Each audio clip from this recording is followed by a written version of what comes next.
बेटा आज पढ़ेंगे हम क्लास 12 का नया टॉपिक कूलॉम्स लॉ। क्या है? कूलॉम्स लॉ मीन्स कूलॉम का नियम। कूलॉम्स लॉ क्या होता है? जैसे बेटा 2 पॉइंट चार्ज है, ठीक, Q1 और एक दूसरा चार्ज है वो है Q2, ठीक। दोनों क्या है? ये प्लस है, कुछ भी ले लो, प्लस ले लो चाहे माइनस। यहाँ पर हमने क्या ले लिए?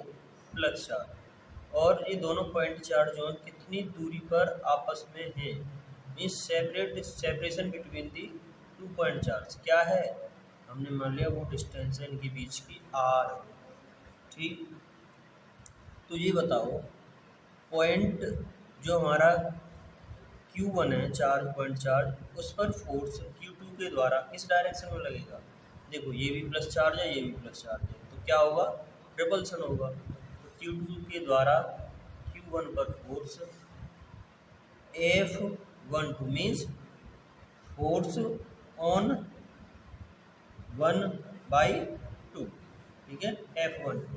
ऐसे ही फोर्स हमारा Q2 चार्ज पर लगेगा, वो क्या होगा? फोर्स ऑन 2/1, इसके द्वारा लगेगा। ये भी रिपील होगा क्योंकि पॉजिटिव पॉजिटिव चार्ज है, ठीक। और यहाँ से हमें क्या मिलेगा? जो हमारा F12 है ना, फोर्स किसके इक्वल आएगा? -F21 मीन्स डायरेक्शन अपोजिट है तो नेगेटिव साइन आ गया है। वैल्यू हमेशा सेम आएगी फोर्स की, और डायरेक्शन अपोजिट होने की वजह से नेगेटिव आएगा, ठीक। देखो बेटा होता क्या है कूलॉम्स लॉ? कूलॉम्स लॉ होता है बेटा द फोर्स इंटरेक्शन या repulsion between the 2 point charge, ठीक, इज कॉल्ड कूलॉम्स लॉ। जैसे इसे हम लिख दें definition, it states that the electrostatic force interaction और रिपल्सन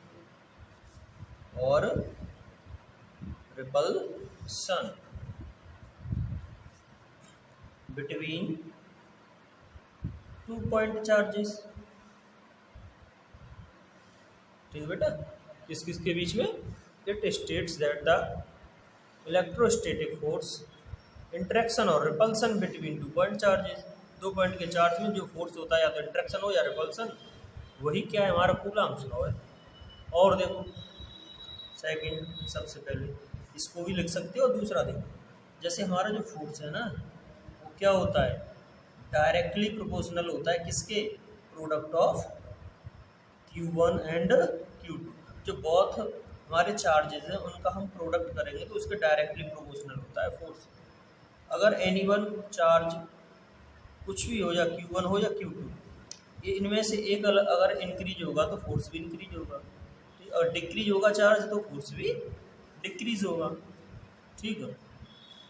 और सेकंड देखो, इसे क्या मान लें? फर्स्ट मान। सेकंड देखो फोर्स जो है क्या है? इनवर्सली प्रोपोर्शनल है किसके? 1/r²। जो फोर्स है ना वो इनवर्सली प्रोपोर्शनल है किसके? Square of the distance between the point charge, ठीक है बेटा। ये हो गई हमारी सेकंड इक्वेशन। और इसे और क्या बोल देते हैं? इसे बोल देते हैं बेटा inverse law, square inverse law, square inverse law, ठीक बेटा। अब इन दोनों इक्वेशन को हम कंबाइन करें, ठीक है, कंबाइन करें, कंबाइनिंग दी both equation, combine both equation, तो क्या मिलेगा? जो फोर्स है किसके डायरेक्टली प्रोपोर्शनल हो जाएगा? Q1 Q2 अपॉन R² के, ठीक है। अब इस प्रोपोर्शनलिटी साइन को हटाने के लिए हम एक नया कांस्टेंट लगाते हैं। वो कांस्टेंट क्या है? K। तो यहाँ पर हम क्या करेंगे? K कांस्टेंट लगा देंगे, साइन हट जाएगा, equal K Q1 Q2 upon R², ठीक है। यही होता है हमारा क्या? Coulomb's law. और यहाँ पर ये K है, इसकी वैल्यू क्या होती है? K है, इसकी वैल्यू होती है बेटा 9 × 10⁹ न्यूटन मीटर स्क्वायर पर कूलम्ब स्क्वायर। ठीक है बेटा, और ये वैल्यू किस में होती है, एयर या वैक्यूम। ठीक है, जब मीडियम चेंज होगा तो के की वैल्यू चेंज होती रहती है बेटा। तो क्या हुआ, यहाँ से जो फोर्स है हमारा किस पर डिपेंड होगा, डिपेंड ऑन मीडियम।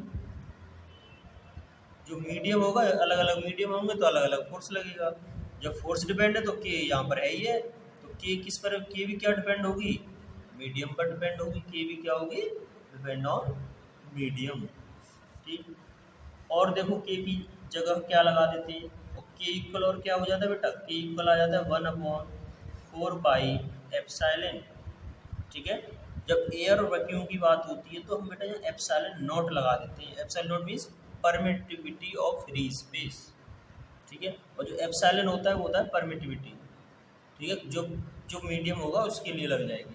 अब ये किसके लिए है, ये है हमारी एयर या वैक्यूम के लिए, फ्री स्पेस के लिए। ठीक है, परमिटिविटी के बारे में बेटा हम पढ़ेंगे आगे नेक्स्ट चैप्टर में। ठीक, इस नेक्स्ट लेक्चर में पढ़ेंगे आगे। अब देखो, जो कूलम्ब्स लॉ है ना, इसे और क्या बोल देते हैं बेटा, कंजर्वेटिव फोर्स भी बोल देते हैं। कूलम्ब्स लॉ क्या है, ये कंजर्वेटिव फोर्स भी बोल देते हैं बेटा। ठीक है,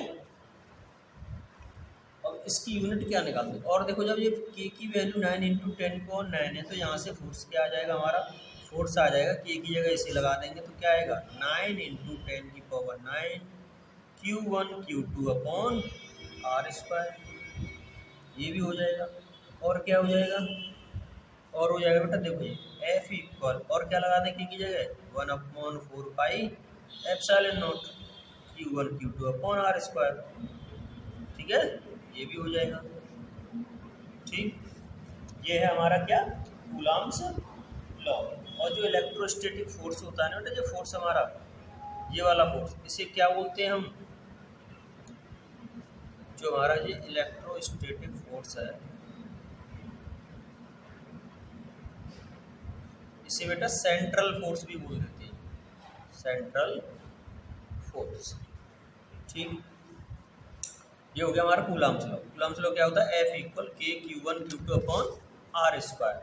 और देखो सेकंड डेफिनेशन इसकी कैसे रिप्रेजेंट करेंगे, हम यहाँ से हम इसे देखो और करके लिख लेना। It states that, means Coulomb's law states that the electrostatic force is directly proportional to the product of the 2-point charges. It states that the electrostatic force is directly proportional to the product of the 2-point charges and inversely proportional, क्या होता है ये, inversely proportional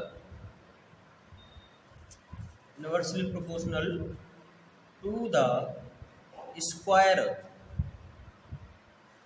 of distance between these 2-point charges।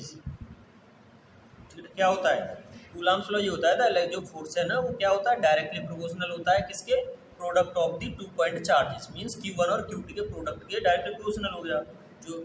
ठीक है, और inversely proportional होता है square of the distance between these 2-point charge. जो हमारे पॉइंट चार्ज है ना Q1 और Q2, इनके बीच की जो दूरी है उसके इनवर्सली, उसके स्क्वायर के इनवर्सली प्रोपोर्शनल होता है जो हमारा क्या, इलेक्ट्रोस्टैटिक फोर्स। ठीक है, यही होगी बेटा क्या, कूलम्ब्स लॉ। ये क्या होगा हमारा, कूलम्ब्स लॉ। ठीक, अब आती है बात बेटा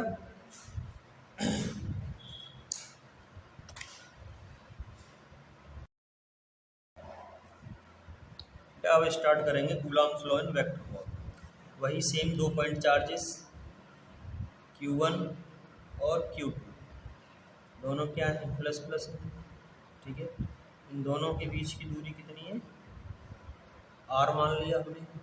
बेटा वेक्टर फॉर्म में करना है तो यहाँ इधर साइड में क्या फोर्स लगेगा, जैसे ये Q1 और ये Q2 दोनों प्लस है तो रिपल होगा इस पर Q2 पर, F Q1 के द्वारा लगेगा तो ये हो गया F21 वेक्टर फॉर्म में।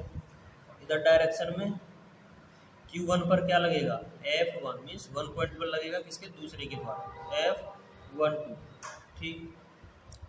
अब जो दूरी होगी, जो पोजीशन वेक्टर होंगे, कैसे निकालेंगे पोजीशन वेक्टर। बेटा देखो, जब हम Q1 पर निकालेंगे फोर्स तो यहाँ किधर से लगेगा, Q2 लगाएगा ना फोर्स Q1 पर, तो ये हो गया इनिशियल पोजीशन और ये हो गई फाइनल पोजीशन।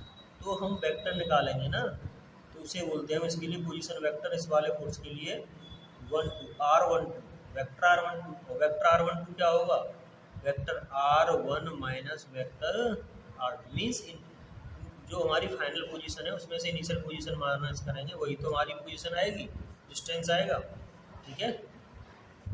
ऐसे ही इधर देखो, यहाँ पर आ जाएगा R21 वेक्टर, डिस्टेंस जो किधर से लग रही है, अब Q1 से, Q1 जो है Q2 पर फोर्स लगा रहा है तो डिस्टेंस इधर से ही तो लगेगी, फाइनल पोजीशन तो Q2 हो गया और इनिशियल पोजीशन Q1, तो ये हो गया R21।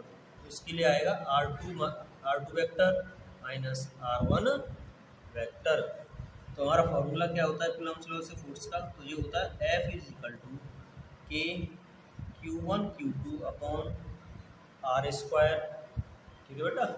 क्या होता है F equal K Q1 Q2 upon R square. पर वेक्टर में क्या लग जाता है, डायरेक्शन के लिए एक यूनिट वेक्टर लग जाता है, जैसे हम बोलते हैं R कैप, ठीक है। ये कैप है ना, R कैप ये होता है यूनिट वेक्टर बेटा। ये हमारा कूलम्ब्स लॉ से वेक्टर फॉर्म होती है। जैसे अब हमें ये फोर्स निकालना है F12 वेक्टर फॉर्म, तो क्या लिखेंगे K Q1 Q2 अपॉन जो R है ना उसे लिख देंगे R12 वेक्टर, ठीक है, मॉड में इसका स्क्वायर, और जी R है ये हो जाएगा R12 वेक्टर का कैप हो जाएगा, R12 कैप, ठीक है। अब एक फॉर्मूला होता है जो यूनिट वेक्टर निकालते हैं, कैसे निकालते हैं, जैसे ये फॉर्मूला होता है A cap equal A vector upon mod में A वेक्टर, इसमें ये वाला फॉर्मूला लग जाएगा, ठीक है। पहले यहाँ से ये लिखेंगे F12 vector equal K Q1 Q2, ठीक है, अपॉन जो R12 है ना उसे लिख देंगे हम R1 vector minus R2 vector का मॉड, ठीक है। और जो R कैप है उसे क्या लिख देंगे R1 vector minus R2 vector, इसका क्या हो जाएगा, कैप हो जाएगा, ठीक है।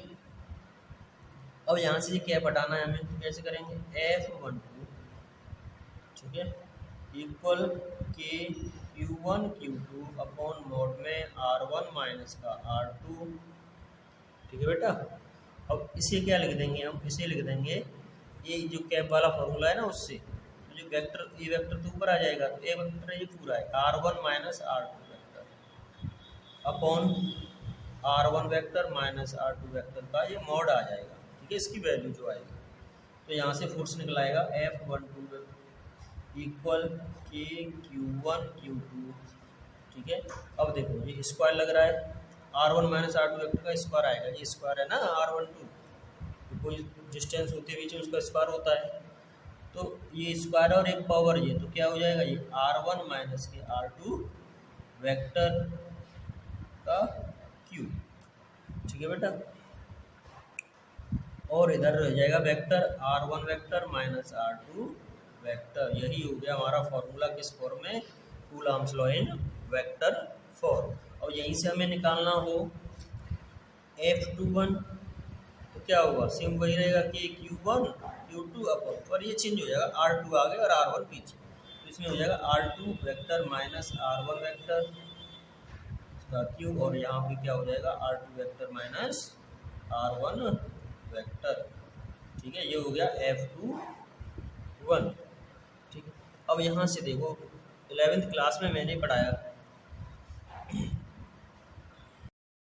देखो अब हम ये यूनिट वेक्टर कैसे निकालते हैं। जैसे एग्जांपल देख लो, हमें कोई वेक्टर दिया है ए, वो वेक्टर दिया है हमें ए वेक्टर इक्वल आई कैप प्लस जे कैप प्लस के कैप, ठीक है। तो यहाँ से हम क्या निकालना है, हमें निकालना है ए कैप। तो ए वेक्टर है, मॉड ए निकाल लेंगे इसका।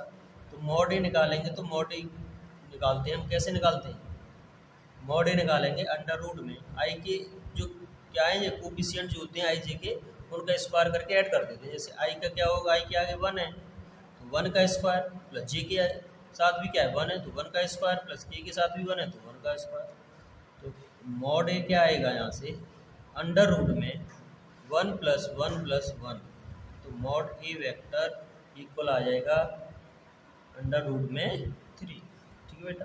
और यहाँ से हमें ए कैप निकालना हो तो कैसे निकालेंगे, ए वेक्टर को लिख देंगे ऊपर आई प्लस जे प्लस के अपॉन में मॉड ए है तो मॉड ए रूट 3। अब इसका डिवाइड दे देंगे तो ए कैप निकलेगा हमारा 1/√3 आई कैप 1/√3 जे कैप प्लस 1/√3 के कैप, ठीक है। ये हो गया यूनिट वेक्टर बेटा। ऐसे यूनिट वेक्टर निकालते हैं। और यूनिट वेक्टर का हमेशा जो मैग्नीट्यूड होता है वो क्या होता है, जैसे ए कैप इसका मैग्नीट्यूड हमेशा 1 आता है। और मैग्नीट्यूड कैसे निकालते हैं, ऐसे, ठीक है। ऐसे सॉल्व करके देखना, ऐसे हमेशा क्या आएगा, आंसर 1 आएगा ए कैप का, ठीक बेटा। ये होता है Coulomb's law in vector form.